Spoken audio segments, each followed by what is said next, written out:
Quem é Deus? Deus é bom, maravilhosamente bom, intrinsecamente bom. E por Deus ser bom, Ele é justo. Deus não poderia ser bom se não fosse justo. De modo que a bondade de Deus vai resultar necessariamente na sua justiça.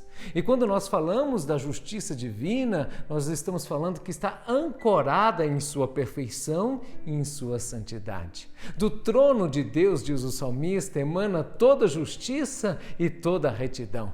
Nesta concepção, nós podemos ancorar, confiar totalmente, 100%, absolutamente no Senhor, porque Ele é digno de toda confiança. Ele é a rocha, Ele é a nossa salvação e nele nós podemos colocar toda a nossa esperança diante de um Deus eternamente bom e justo. A bondade de Deus e a sua justiça, elas são intrinsecamente ligadas. E quando nós vamos nos referir a esta justiça que emana do seu próprio ser, significa dizer que tudo aquilo que Deus ordenou que seja feito deve ser cumprido.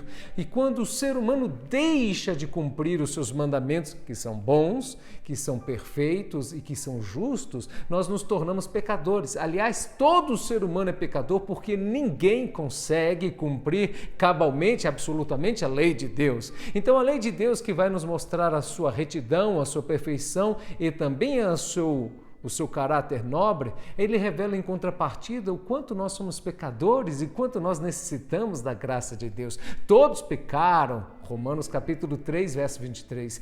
Todos pecaram e destituídos da graça de Deus estão. De modo que a justiça divina, ela vai estar então agora trazendo a sua ira. A sua ira é a aplicação perfeita e absoluta da sua justiça. E assim, nós temos que compreender a manifestação do Evangelho, porque toda a humanidade, homens e mulheres, em todos os tempos, vão prestar contas a Deus quando Jesus voltar a sua segunda vez. Aí o que nós temos que entender é que quando o ser humano entrega a sua vida ao Senhor, por isso nós chamamos que o Evangelho é o Evangelho da graça, da salvação, nós cumprimos todos os mandamentos, a justiça de Deus, não pelos nossos méritos, mas pelo perfeito fiador Jesus Cristo, que veio para cumprir a lei cabalmente, porque Ele é Deus, e nós, por intermédio de Jesus Cristo, nos tornamos pessoas que cumprimos a lei. Não são os nossos méritos, por isso que a salvação se dá pela graça. Então, naquele grande e glorioso dia, não há nenhuma condenação para aqueles que estão em Cristo, porque em Cristo nós cumprimos toda a lei de Deus. Entre mentes, aqueles que não creem em Jesus Cristo pagarão pessoalmente e eternamente pela toda a sua injustiça. E o salário do pecado é a morte e é a condenação eterna. Assim, nós temos que entender que Deus é maravilhosamente bom e por ser bom, Ele é justo. E a sua justiça, queridos, deve nos levar ao temor do Senhor, que é o princípio da sabedoria.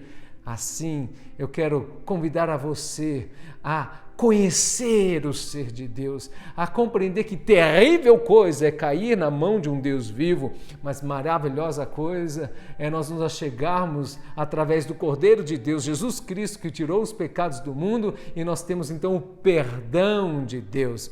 A justiça de Deus significa que Ele vai cumprir cabalmente a sua lei, os seus decretos, os seus mandamentos, e quando nós confessamos e reconhecemos que Jesus Cristo é o Senhor, nós cumprimos por meio de Cristo os mandamentos de Deus, nos tornamos justos e a partir de então Ele nos dá capacidade de obedecermos a sua lei. E obedecemos a sua lei e vivemos em santidade não porque nós fomos bons e temos a capacidade, mas porque Deus mudou o nosso coração. É uma consequência daquilo que Deus fez primariamente em nossa vida. Por Deus ter nos resgatado, Ele nos capacita a cumprir a sua justiça e isso significa cada vez mais andar em santidade. Que Deus te dê esse entendimento. Jesus Cristo é aquele que manifestou perfeitamente a justiça de Deus e através dele nós temos redenção e por meio do poder do Espírito e da palavra do Senhor temos condições de cumprir a lei de Deus porque Ele foi, através de Jesus Cristo, o nosso intermediário. Que Deus te abençoe em Cristo Jesus. Amém.